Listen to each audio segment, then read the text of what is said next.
नमस्ते साथियों, जय श्री कृष्णा, राधे राधे। आप सभी मित्रों का मधुरम हिंदी उदयपुर मेवाड़ में स्वागत और अभिनंदन करता हूं। मित्रों, कुछ अंतराल सा हो गया, लेकिन करें क्या, योग ही कुछ इस तरह के बने थे कि घर में ही, परिवार में ही एक इस तरह की अनहोनी हो गई। और ऐसी अनहोनी के समय परिवार के साथ खड़े रहना मेरी जिम्मेदारी भी है, नैतिक भी और सामाजिक भी। तो मैं आप सब लोगों से मुखातिब नहीं हो पाया, इसके लिए क्षमा प्रार्थी हूं। लेकिन 12 दिन पूरे हो चुके हैं और मैं आज से आपके समक्ष फिर से उपस्थित हो गया हूं। और कल ही हमारी पटवार भर्ती 2025 की विज्ञप्ति जो है वो जारी हो चुकी है। तो मैं शुरुआत इस विज्ञप्ति से ही कर रहा हूं। रीट के विद्यार्थियों के लिए भी कक्षाएं और आपके लिए भी कक्षाएं रात्रि 9 बजे आपको लाइव मिलना प्रारंभ हो जाएगी। तो आइए, पटवार भर्ती परीक्षा की तैयारी कर रहे हमारे सभी विद्यार्थियों के लिए बहुत अच्छी खबर है और निश्चित तौर पर परीक्षा की दिनांक भी साथ में दी है। अब आपको बस तैयारी जो है वो थोड़ी ठीक ढंग से करनी है और लगभग 70 दिन के आसपास आपको मिल रहे हैं, यानी मान लीजिए 2.25 महीने के आसपास आपके पास समय है। आपको अच्छी तैयारी करनी है दोस्तों। और आज इस वीडियो में मैं कोशिश करूंगा कि आपको ये मैं बता पाऊं कि किस तरह से आपको तैयारी करनी है। और पिछली कई भर्ती परीक्षाएं जो पटवार की हुई है उसमें कई विद्यार्थियों को पढ़ाने का अवसर मिला है और बहुत सारे विद्यार्थी आज जो है विभाग की सेवा कर रहे हैं। मित्रों, कुछ जो महत्वपूर्ण बातें हैं उन पर हम चर्चा करने वाले हैं आज। तो आप सब साथी जो हैं इस वीडियो को अंत तक जरूर देख लें ताकि आपको वांछित जानकारी मिल पाए। मित्रों, पटवार भर्ती परीक्षा 2025 का विज्ञापन जो है वो जारी हो चुका है। 20 तारीख को यह विज्ञापन जारी हो गया है। कर्मचारी चयन बोर्ड की ओर से विज्ञापन जारी हो गया है। सबसे पहले अगर हम पदों की बात करें मित्रों, तो 2020 पद हैं। ठीक संख्या मानी जा सकती है। सीईटी के रिजल्ट्स जो हैं 10+2 और ग्रेजुएशन लेवल के आ चुके हैं। ठीक है, आप सब लोग जो एलिजिबल हुए हैं उनको भी मैं बधाई दे देता हूं। ठीक है, अब इसमें नॉन टीएसपी हेतु जो पदों की संख्या है मित्रों वो है 1733, यानी 1733 पदों पर यह परीक्षा आयोजित होगी। और टीएसपी क्षेत्र के हमारे जो अभ्यर्थी हैं उनको 287 पद जो हैं उनको मिल रहे हैं। और सीईटी स्नातक स्तर की पात्रता जिस अभ्यर्थी ने हासिल कर ली है वो ही पटवार भर्ती के लिए योग्य है।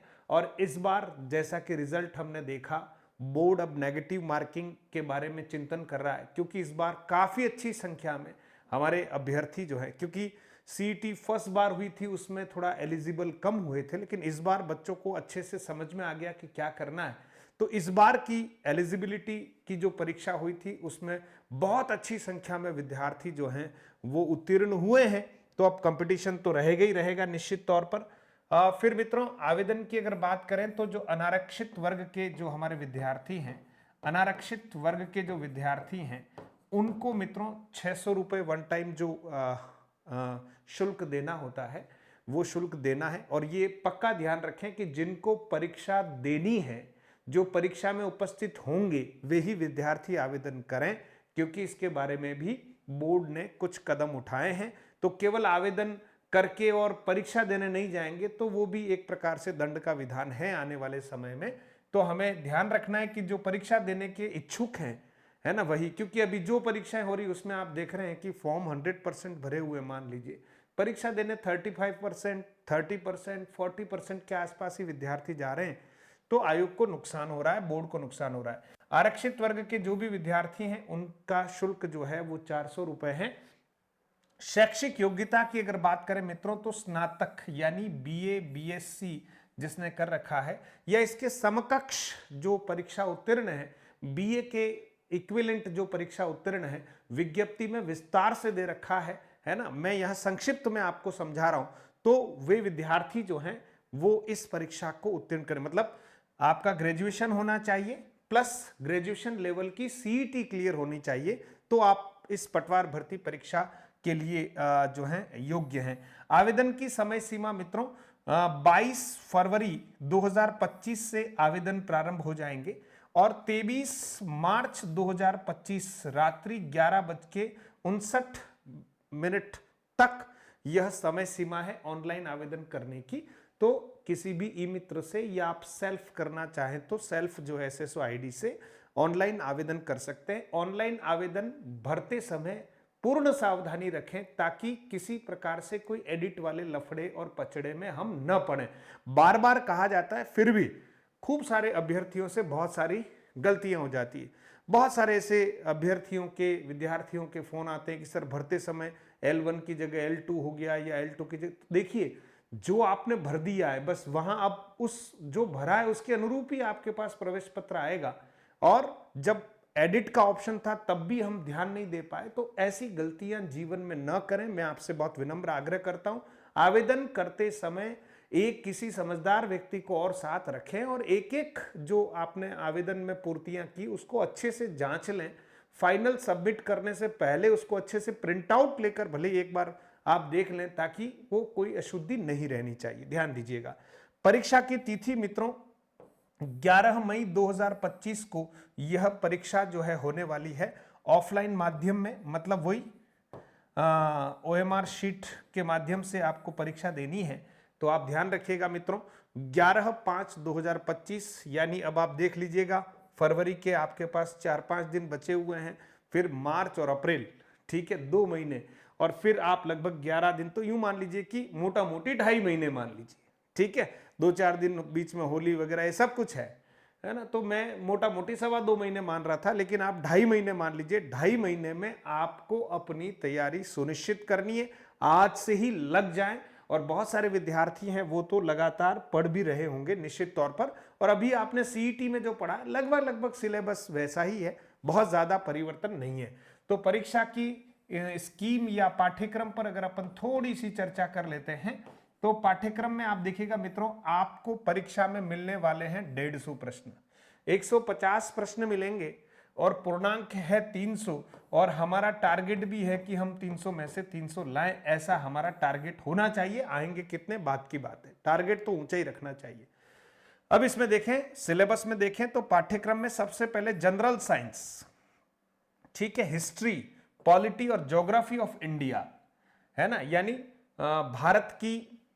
भारत का भूगोल, भारत का राजनीति शास्त्र विज्ञान, भारत का इतिहास और जनरल साइंस। ध्यान रखना सामान्य विज्ञान जो है वो भी। और ये 10+2 स्तर का है, ये आप ये मान के चलेगा 10+2 स्तर का एक यूं देखें तो एक ऑथेंटिक लेवल हो जाएगा। 10+2 स्तर का एक लेवल रहेगा। करंट अफेयर्स भी और GK भी, जनरल नॉलेज भी। इसका मतलब इसमें लगभग सारी चीजें समाहित हो गई है। 38 क्वेश्चंस है ना, लगभग कहें तो सबसे ज्यादा प्रश्न जो हैं वो इसी पार्ट नंबर 1 से आने वाले हैं और 76 मार्क्स जो है वो ये कवर करने वाला है।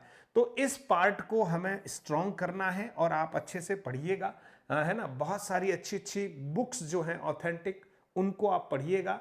कोई गाइड लाएं तो व्यवस्थित गाइड लाकर उसको आप पढ़ें, है ना। गाइड सभी खराब ही होती है ऐसा नहीं है, उसमें भी अच्छा कंटेंट होता है, बस आपका सिलेक्शन ठीक होना चाहिए।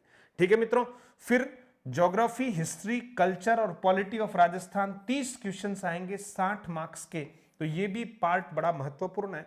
तो ये भारत के संदर्भ में है और ये राजस्थान के संदर्भ में है। अभी आपने CET वगैरह में ये आपने पढ़ाई है, एक बार फिर से अच्छे से उसको रिवाइज कर दीजिएगा, क्योंकि CET का जो सिलेबस बनाया है ना, बस वैसा ही लगभग ये सिलेबस है, इसलिए एकदम अनजाना नहीं है, ध्यान देना। अब मित्रों बारी आती जनरल इंग्लिश और जनरल हिंदी, वही 10+2 स्टैंडर्ड की हिंदी और इंग्लिश आएगी। 22 क्वेश्चंस हैं दोनों के मिलाकर और दोनों भाषाएं मिलाकर 44 मार्क्स को कवर करती है। यानी सामान्य इंग्लिश, जनरल इंग्लिश जो है वो 11 क्वेश्चन यानी 22 मार्क्स का वेटेज रखती है अंग्रेजी, और हिंदी जो है, जनरल हिंदी जो है, हिंदी व्याकरण कहने का मतलब, इसके भी 11 क्वेश्चन आएंगे यानी 22 मार्क्स का वेटेज जो है वो हिंदी भी रखती है। तो मित्रों ये दोनों ही भाषाएं 10+2 लेवल की है। एक बार जो सिलेबस में टॉपिक दे रखे हैं उनको अच्छे से गो थ्रू हो जाइएगा, है ना। ये दोनों अच्छा स्कोरिंग पार्ट है, आप अच्छा स्कोर कर सकते हैं, लिमिटेड एरिया है। फिर मित्रों सिलेबस का चौथा पार्ट है मेंटल एबिलिटी, रीजनिंग और बेसिक न्यूमेरिकल एफिशिएंसी। 45 क्वेश्चन है मित्रों। हाँ, अब आप देखिए, पहला पार्ट था, उससे भी ज्यादा वाला पार्ट जो है 45 क्वेश्चन आ रहे हैं, 90 मार्क्स। तो जो भी हमारे मैथ साइड के बच्चे हैं, है ना, उनके लिए ये पार्ट बहुत अच्छा स्कोरिंग रहने वाला है। बाकी बच्चे भी इस पर पूरा अपना कोशिश करें कि अच्छे से इसको डील कर पाए आप। और फिर बेसिक कंप्यूटर जो है मित्रों, इसके 15 क्वेश्चन है और 30 मार्क्स जो है ये पार्ट जो है अपनी रखेगा। 30 मार्क्स इसके भी आपको मिलेंगे। तो पूरा सिलेबस 5 भागों में विभाजित है मित्रों। कुल 150 प्रश्न आपके सामने आएंगे और 300 मार्क्स आपके मैक्सिमम है। देखते हैं आप अपनी तैयारी के साथ कितने मार्क्स जो है वो स्कोर कर पाएंगे और 2020 जो पद हैं उसमें एक पद आप अपना सुनिश्चित करेंगे। और सामान्य हिंदी की अगर बात करें मित्रों कि इसका थोड़ा सा पाठ्यक्रम, क्योंकि मैं हिंदी का विद्यार्थी हूं और आप तक हिंदी ही पहुंचाता हूं, तो सबसे पहले मित्रों, जैसा कि सामान्य व्याकरण में अगर हम बात करते हैं तो संधि एक महत्वपूर्ण टॉपिक है, वो इसमें भी है। उपसर्ग और प्रत्यय है, समास है, शब्द युग्म है। जैसे परीक्षा परीक्षा आप सभी जानते हैं, दो तरह से लिखा हुआ है और दोनों का अपना अपना अर्थ है। इसको कहते हैं शब्द युग्म या समश्रुत भिन्नार्थक शब्द। फिर मित्रों पर्यायवाची शब्द और विलोम शब्द है, शब्द शुद्धि है, वाक्य शुद्धि है ना। अभी आरएस मेंस की तैयारी करने वाले भी सब यही टॉपिक पढ़ेंगे। सीईटी में भी आपने हिंदी में ये टॉपिक पढ़े हैं, रीट वाले बच्चे भी यही टॉपिक पढ़ रहे हैं। तो आप सोचिए, हिंदी व्याकरण वही वन वर्ड वाक्यांश के लिए एक शब्द, पारिभाषिक शब्दावली और मुहावरे और लोकोक्ति, लगभग आप मान के चलिएगा प्रत्येक पार्ट से एक प्रश्न, क्योंकि 11 प्रश्न आने वाले हैं तो इसमें एक भी पार्ट ऐसा नहीं जो बहुत कठिन हो।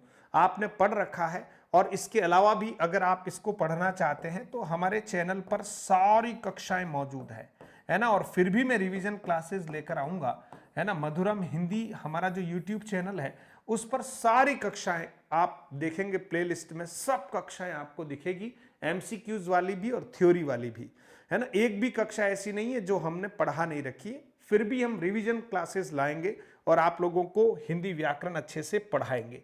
ठीक है मित्रों। और अधिक जानकारी आप लेना चाहें तो www.rssbrajasthan.gov.in वेबसाइट पर जाकर आप डिटेल जानकारी पूरी ले सकते हैं मित्रों। तो दिन हमारे पास जो बचे हुए हैं अच्छे खासे हैं, कम ज्यादा की बात नहीं है। हमारे सामने टारगेट है। अब आप कम से कम मेरा ये मानना है कि 15 घंटे का स्टडी प्लान कम से कम बना लीजिए। ठीक है, 15 घंटे का स्टडी प्लान बनाइए। अगर आप घर पर कंफर्टेबल होकर पढ़ पा रहे हैं तो वेल एंड गुड, नहीं तो लाइब्रेरी की तरफ रुख कीजिएगा। और या फिर आप एक दो मित्र मिलकर एक रूम लीजिएगा और उस रूम में अच्छे से पढ़ने का काम कीजिएगा। कोचिंग वोचिंग में अभी ज़्यादा उलझना नहीं है, क्योंकि 2 महीने हैं। कोई भी कोचिंग मना तो करता नहीं है कि हम नहीं करा रहे, है ना। वो सब बोलेंगे चला रहे, लेकिन आप सोचिए, अब आपके पास जो कंटेंट है किताबों से, भले ऑनलाइन आप कोई टेस्ट सीरीज ले लीजिए, ऑनलाइन भले कोई कोर्स ले लीजिए, क्योंकि उसमें आने जाने का समय बच जाता है। जब चाहें तब आप क्लास देख सकते हैं, ये एक फायदा है। ठीक है। और बाकी आप लाइब्रेरी का उपयोग करें, रूम्स लेकर भी आप पढ़ाई करें, लेकिन लगभग 2.5 महीने के लिए अज्ञातवास में चले जाएं। सोशल मीडिया का उपयोग मेरे हिसाब से भी बंद कर दें और पढ़ने के लिए मोबाइल का उपयोग करें, ऐसा मेरा आपसे आग्रह है। और ये एक पुस्तक है मित्रों मेरी, जो बहुत सारे व्याकरण के टॉपिक्स, यानी एक भी ऐसा टॉपिक नहीं है जो इस बुक में आपको नहीं मिलेगा। ये एमसीक्यूज, पीवाईक्यूज और एमसीक्यूज की बुक है। 329 रुपए में हम बच्चों को घर तक पहुंचा रहे हैं। 6000 प्रश्नों के आसपास इसमें जो है व्याख्या सहित प्रश्न है। और मुझे लगता है कि शायद कोई प्रश्न इससे बाहर न जाए, है ना। घोषणा करता नहीं, लेकिन एक अनुभव के आधार पर आपसे कह रहा हूं। तो ये बुक ऑल इन वन है, आपके हर किसी एग्जाम में ये बुक काम में आने वाली है। तो आप ऑनलाइन ऑर्डर कर सकते हैं हमारे एप्लीकेशन के माध्यम से। एक सामान्य जानकारी थी जो आप तक मैंने पहुंचा दी मित्रों। और ये हमारा एप्लीकेशन है, इस एप्लीकेशन को जैसे ही आप डाउनलोड करेंगे मित्रों, तो लगभग 1200 प्रश्नों की 2 टेस्ट सीरीज हमने सभी मित्रों को फ्री दे रखी है ना। तो वो आप भी उसका उपयोग कीजिएगा। और एक हिंदी ग्रामर का कॉम्प्लीमेंट्री कोर्स सारे विद्यार्थियों को जो एप्लीकेशन डाउनलोड करता है उसको फ्री दे रखा है। तो आपसे आग्रह आप लीजिएगा। और पटवार का भी एक छोटा सा कोर्स जो है हिंदी का, वो हमने इंट्रोड्यूस कर रखा है। आप उसका भी उपयोग कर सकते हैं नॉमिनल चार्जेस में मित्रों। ठीक है, हाँ वही 199 के आसपास ऐसा कुछ होगा, तो वो मैं आपको और जानकारी दूंगा। एप्लीकेशन पर आपको नोटिफिकेशन मिलते रहेंगे और आप जुड़े रहें। बहुत बहुत धन्यवाद मित्रों, पढ़ते रहें और पटवार भर्ती परीक्षा के हमारे सारे मित्रों के लिए बहुत सारी शुभकामनाएं हैं। अभी तो शुरुआत है, बस कटिबद्ध होकर लगे रहिएगा। आप पटवारी, और पटवारी का मतलब मानता हूं कि तहसीलदार बनेगा रिटायर होते होते वो तहसीलदार बनता है। इसलिए पटवारी गांव का कलेक्टर है और रिटायर होते होते वो, जहां तक मैं सोचता हूं कि आपकी एक अच्छी सर्विस रहेगी, तो आप लगभग तहसीलदार से, और कुछ लोग तो एसडीएम से रिटायर होते हैं। तो आप पटवारी नहीं एसडीएम बनने जा रहे हैं, तहसीलदार बनने जा रहे हैं, तो अच्छी तैयारी कीजिए। बेस्ट ऑफ लक मित्रों। और 9 बजे हमारी लाइव क्लासेस होती है यूट्यूब चैनल पर, तो आप जुड़िएगा। बहुत बहुत धन्यवाद मित्रों।